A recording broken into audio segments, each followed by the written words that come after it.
Dad married 3 months after my mom passed away and tells me to gift my room to my stepsister and move out, so I said okay and packed my bags and moved to Uncle's house. Now Dad's going mad and literally doing anything and everything to convince me to come back because he just received this in his mail. My mom passed away about 6 months ago after a long battle with cancer. She was my rock and we had an incredibly close bond. Losing her was devastating.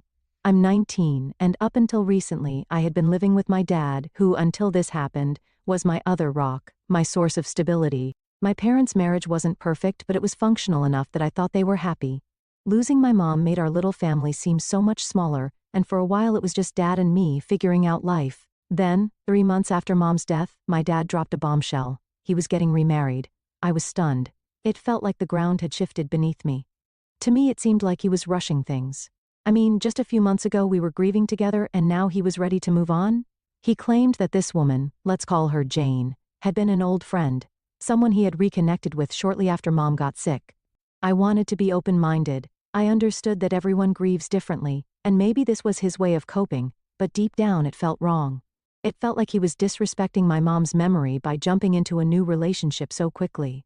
When I tried to express this to him, he launched into a speech about how he deserved to be happy after everything he had been through. I felt my heart sink. I didn't want to start a fight, so I kept quiet. I was trying to be mature to avoid conflict, but inside I was a complete wreck. It was so hard to watch him move on while I was still processing my own grief. It felt like he had replaced my mom with someone new, and I didn't know how to deal with those feelings. Jane moved in almost immediately along with her daughter Emily, who was 17. I didn't know much about Emily, but I could see how close she and her mom were. They seemed to have this bond that I felt completely left out of. Jane was always pleasant, smiling, trying to be friendly, but I could sense she was trying to assert her dominance over the household in subtle ways. Suddenly there were new house rules, changes to our routines and shifts in how everything worked. The familiar comfort of home was gone, replaced by an uncomfortable atmosphere that made me feel like a stranger in my own space. At first I tried to go with the flow, thinking maybe this was just part of adjusting to the new living arrangements, but the more I watched Jane and Emily settle in, the more alienated I felt. They had their own little world, and I was just an outsider looking in. It was hard to adjust to the fact that my dad had chosen to prioritize their needs over mine, especially when I was still reeling from losing my mom. Then the real bombshell dropped. One day, out of the blue, Dad sat me down for a serious talk. I could tell by his expression that this wasn't going to be good. He told me that since Emily was moving in, he thought it would be best if I considered moving out to make space for her. I was in disbelief. He actually suggested that I gift my room to Emily because she needed it more. He told me I could stay at my uncle's place temporarily while they adjusted to the new living arrangements. I wanted to scream and shout, but I remembered how my dad reacted the last time when I shared my thoughts on his marriage. So I stayed calm, on the outside at least. I chose not to argue or get emotional and simply said okay. I packed my bags, called my uncle and moved out. My uncle welcomed me with open arms. He was as shocked as I was when I told him what happened. It was only when I left that the reality of the situation hit me. My dad had chosen his new wife and stepdaughter over me, his own child, only months after my mom had passed away. The betrayal stung deeply. For a few days I didn't hear from Dad. I assumed he was relieved that I had left without putting up a fight. It seemed like Dad didn't care enough to reach out, and I figured he was happy to have me out of the house. After all, he got what he wanted, right? Emily got my room, Jana got her new life with Dad, and I was out of the way. I remember sitting in my uncle's guest room, staring at my phone, half expecting some sort of apology or explanation, but there was nothing. It stung more than I expected, like I'd been completely erased from his life. I kept telling myself I did the right thing by leaving and trying to focus on getting settled at my uncle's place and keeping up with my college assignments. Then, out of nowhere, the silence broke. One day my phone started blowing up with calls and texts from Dad. At first I ignored them, assuming it was more of the same adjusting talk he'd given me before. But then it became relentless. One missed call after another, message after message. He was apologizing, asking me to come home, saying things could go back to normal. His tone had completely changed from when I left, and I started to get suspicious. Why this sudden desperation? I didn't respond at first, but the sheer volume of messages made me curious. Why was he so eager to get me back now? What had changed? Finally, I caved and texted him back asking what was going on, and that's when he told me about the letter. He tried to downplay it, but the more he talked, the more I realized something significant had happened.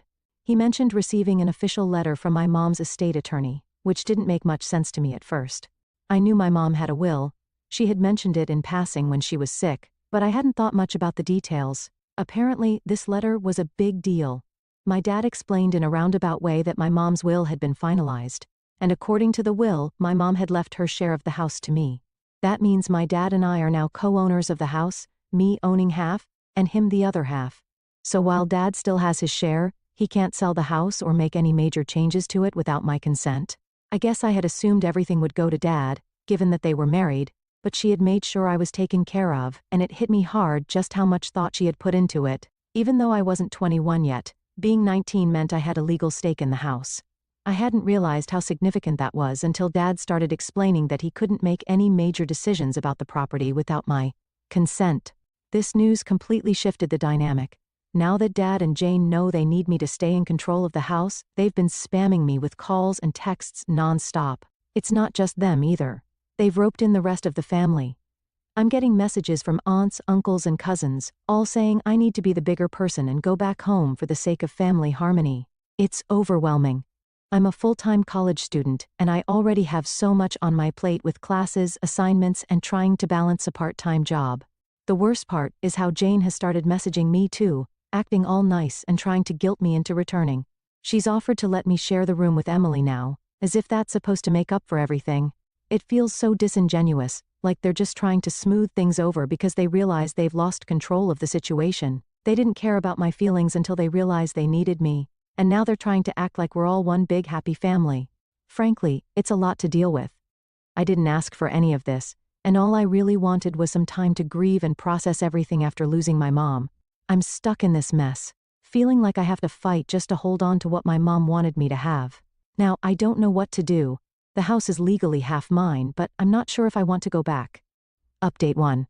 Hi guys. First of all, thank you so much for all the support and advice in the comments. Reading through your personal experiences has honestly been one of the few things keeping me sane these past few days. It's comforting to know I'm not alone in dealing with complicated family stuff. And for those asking, my uncle, let's call him Uncle James, is my mom's brother and not my dad's. He's been nothing but supportive, and I'm lucky to have him as a place to stay while I sort all this out. So, there's been another development. While my dad's side of the family has been non-stop in their attempts to get me to come back, something interesting happened that I didn't see coming. My mom's lawyer paid me a visit to Uncle James's house. I wasn't expecting it, and honestly, it kind of caught me off guard. I had only met the lawyer once before at the reading of my mom's will, but I didn't really think I'd be hearing from him again, at least not anytime soon, when he showed up.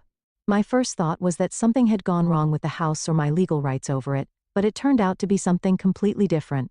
Apparently, my mom had set up a small trust fund for me, and the lawyer was there to explain the details. My Uncle James is the trustee, which means he's in charge of managing the trust until I'm old enough to handle it on my own.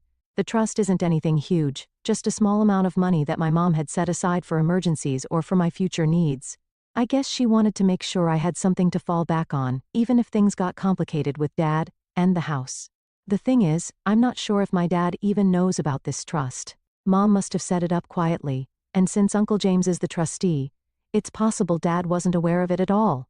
That realization made me feel even more protected by my mom. It's like she had planned for every possibility, even the ones I never imagined. The trust fund isn't a game changer in terms of my financial situation, but it's comforting to know that I have some extra security, especially with everything that's happening right now. I haven't told my dad about the trust, and honestly, I'm not sure if I should. He's been blowing up my phone with messages, and I've had calls from all sorts of relatives, cousins, aunts, uncles, all trying to convince me to come back. At first they were being nice about it, telling me that Dad misses me and that we should patch things up, but when I didn't respond right away, the tone started to change. Some of them started guilt-tripping me, saying things like, "Your dad's under a lot of stress, and family is more important than a stupid room." I even had one of my aunts tell me that I was being selfish for taking my mom's side, and that I needed to move on since she was gone now.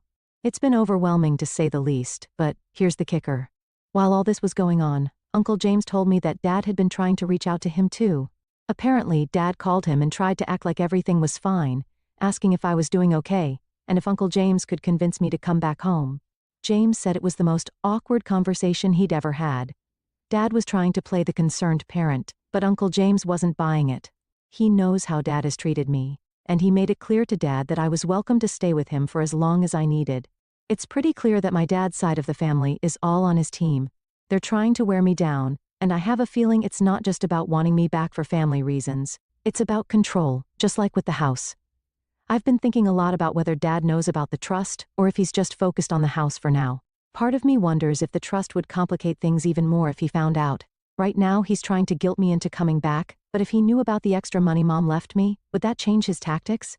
Would he suddenly try to get involved in managing that too? I have no idea, but the thought is nagging at me. Anyway, my lawyer has advised me to keep things quiet for now, especially since Dad is already so fixated on the house. Legally he can't force me to move back, and he definitely can't sell the house without my agreement. But I can't help but feel like this whole thing is going to get messier before it gets better. Uncle James has been a rock through all this, and I'm so grateful to have him in my corner. I don't know what I would have done without him, especially with how manipulative my dad and his side of the family have been. For now, I'm taking things day by day. I'm focusing on school, trying to keep up with my assignments, and just taking a breather from all the drama. Update 2. Every time I think this whole situation has reached its peak of awfulness, something worse happens, or I learn something that just turns my world upside down even more. I thought things couldn't get any worse after leaving my dad's house, dealing with the family's non-stop messages, and then finding out about the trust fund my mom had set up for me. But I was wrong. Something happened yesterday that really hit me hard and changed the way I look at everything that's been going on. One of my cousins from my dad's side, let's call her Sarah, asked to meet up for coffee. I wasn't sure what to expect since most of my dad's side has been pressuring me to go back home, but Sarah and I have always been pretty close. She's a bit older than me and we used to hang out a lot when we were younger, so I figured maybe she just wanted to check in and see how I was doing. When we met up, things were a bit awkward at first. Sarah's mom, my aunt, has been one of the main people pressuring me to reconcile with my dad, so I wasn't sure where this conversation was going to go. But then, out of nowhere, the conversation took a completely unexpected turn, and Sarah dropped a bomb on me that I wasn't prepared for. She hesitated at first, saying she wasn't sure if she should tell me what she knew, especially since her mom had told her to keep quiet about it. But she couldn't hold it in anymore. She felt I needed to know the truth. Sarah told me that my dad had been cheating on my mom for a long time, even before my mom got sick. I was completely floored. I had no idea this was going on. Sarah said she had known for a while but didn't want to get involved, mostly because her mom had told her not to. She explained that one day before my mom passed away, she saw my dad out at a restaurant with Jane, and it wasn't just some casual lunch. Sarah said they looked like a couple. They were sitting close together talking, and it was clear there was something going on between them. At the time, Sarah didn't think too much about it. Maybe she didn't want to believe the worst, or maybe she didn't want to create drama. But now looking back, it all started to make sense to her. The part that hit me the hardest was when Sarah told me she eventually gathered the courage to tell my mom about what she had seen. I can't even begin to imagine how devastating that must have been for my mom. She was already going through so much with her illness, and on top of that she had to deal with the knowledge that my dad had emotionally, and maybe even physically, moved on before she was gone. Sarah said that after she told my mom, she felt guilty, like maybe she had made things worse, but at the time she thought it was the right thing to do. She believed my mom had the right to know, even if it caused her pain. Ever since then, though, it's been weighing on Sarah's conscience, and she struggled with whether or not telling my mom was the right decision. When Sarah told me all this, everything started to click into place. I think this might be why my mom made the decisions she did in her will. She probably knew about Dad and Jane, and maybe she didn't trust him anymore. Maybe that's why she left her share of the house to me instead of leaving everything to Dad. It was her way of protecting me, and making sure that if Dad tried to move on too quickly with Jane, I wouldn't be left with nothing. It hurts to think that my mom was dealing with so much behind the scenes. She must have known that her time was limited, and on top of everything she had to worry about Dad betraying her trust. I feel like I should have known, but I guess I was too focused on trying to cope with losing her to see the signs. Now all these little things are starting to make sense. The way my mom would sometimes look at my dad with this sadness in her eyes, the way she seemed so focused on making sure everything was in order before she passed away. I think she knew that she had to take care of me because she couldn't count on Dad to do it. After Sarah told me all this, I felt sick to my stomach. It was like my whole perspective on my parents' relationship had been flipped upside down. I always thought they had a strong marriage, and I never would have guessed that Dad was capable of something like this. I don't even know how to feel about him anymore. Part of me is furious that he could betray my mom like that, and part of me is just devastated that my mom had to carry that secret with her while she was sick. Now I'm starting to wonder how much Jane knew about all this. Did she know? Well, I'm starting to wonder how much Jane knew about all this. Did she know my mom was still in the picture when she got involved with my dad? Was she just waiting for my mom to pass away so she could move in and take over? It makes me feel even more certain that I made the right decision by leaving the house. I don't want to be around people who treated my mom like that. Especially not in the home that she worked so hard to create for us. Since learning this, I felt even more conflicted about what to do next. I still own half of the house, but I don't know if I ever want to set foot in it again. How can I live there knowing all of this? How can I even look at my dad after finding out what he did to my mom? And now it makes sense why Jane was so eager to push me out of the house. She probably saw me as an obstacle to fully taking over the life she wanted. My dad, Uncle James, has been incredibly supportive through all of this. When I told him what Sarah said, he wasn't surprised. He said he always had a feeling that something was off with Dad after my mom got sick, but he never had proof. He's been encouraging me to take my time with making any decisions about the house, and he's even offered to help me talk to a lawyer if I want to take any legal steps. I'm not sure what I want to do yet, but knowing I have people like Uncle James and Sarah in my corner makes me feel a little less alone in all of this. For now, I'm trying to process everything and figure out what my next move should be. I don't think I can forgive my dad, at least not anytime soon. He's been pretending to be the victim in all of this, acting like I'm the one tearing the family apart. But now I see that he's been hiding so much from me. Update 3. Hi guys, I guess this might be my final update. So after everything that's happened, I decided I needed to have a final conversation with my dad. This wasn't because I wanted to fix anything or make things better between us, but I felt like I needed to say my piece and make it clear that I didn't want any part of the life he and Jane were building. It wasn't easy to make that decision, but after finding out about the affair and realizing how much my mom had been through, I knew I couldn't just stay silent and walk away without closure. I messaged my dad telling him I wanted to meet and talk. He was quick to respond, clearly thinking this was my way of coming back and reconciling. Him and Jane had probably convinced themselves that I just needed time to cool off, and that I'd eventually come around when I showed up at the house without any bags or signs that I was moving back in. I could see the surprise on both their faces. They were expecting me to be ready to move back in, but that wasn't happening. I sat down with them in the living room, and the atmosphere was tense. Dad tried to start with some small talk, asking how I was doing and if I was ready to move forward. Jane just sat there, kind of fake smiling, clearly uncomfortable, but still trying to act like everything was normal. It took everything in me to stay calm and not let my anger take over, but I had made up my mind I wasn't going to let them control the narrative anymore.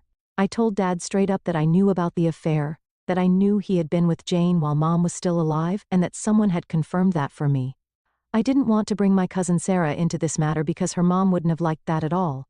The look on his face was priceless. He was completely caught off guard, and for once he had nothing to say. Jane went pale and tried to deny it, stammering something about how it wasn't what it seemed, but I wasn't interested in hearing her excuses. I had already heard enough from Sarah to know the truth. I explained that I wasn't there to argue or try to get an apology. I just wanted them to know that I wasn't coming back. I told them that I didn't trust them, that I didn't want any part of this life they had built on lies, and that I wasn't going to pretend like everything was fine. The house, half of it at least, was mine now, and I wasn't going to let them push me out, but I also wasn't going to live there. I told them I'd figure out what to do with my share later, but for now I didn't want any contact with them. The one thing that was clear was that no decision regarding the house should be made without me. Of course Dad tried to play the victim, saying that I was tearing the family apart, that I was overreacting, and that I needed to think about the future. He even tried to guilt me by saying how hard it had been for him after Mom died, and that he needed someone to lean on, and that's why Jane came into the picture, but I wasn't buying it. He made his choices, and now he had to live with them. I wasn't going to feel bad for him when he had clearly disrespected my mom long before she passed away. As for Jane, she just sat there quietly after I called them out. It was clear that she wasn't going to take any responsibility for what had happened, and I didn't expect her to. Honestly, I don't care what happens between the two of them at this point. They've made their bed, and they can lie in it together. After I said my piece, I got up to leave. I could tell Dad was still in shock. He probably thought I'd come crawling back, but that was never going to happen. I walked out of the house feeling lighter than I had in weeks. It wasn't easy, but it felt good to finally have some closure, to say what needed to be said, and to let them know that I wasn't going to be part of their lives anymore. Since then, I've blocked them both on social media and stopped responding to any messages from my dad's side of the family.